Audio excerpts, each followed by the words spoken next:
Édes keresztanyá, édes keresztanyá, olyan boldog vagyok, mikor anyák napja fényesen felragyog.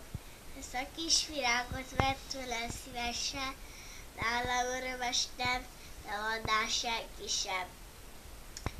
Édesanyám után első te voltál, ki bölcsön felé boldogan hajoltál. Két karodba vettél, keresztelni vittél. Isten kegyelmébe helyettem is hittél. Kicsi pogány lelke, mikor Jézus élet, síró arcon felett a te szent féllet. Mikor megérintett a Szentlélek szárnya, felderített újra arcon mosolygása. Lelkem útjaira Isten bizalmából, édes keresztanyá, most is te vigyázol.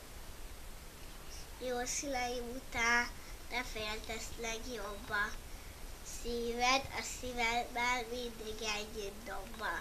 Köszönöm is néked ezt a nagy jóságot, életed és sorsod legyen százszor áldott. Sohasem hagyjanak el a boldog napok, vigyázzanak rád, jókedvű angyalok. Fogadd el tőlem ezt a virágot.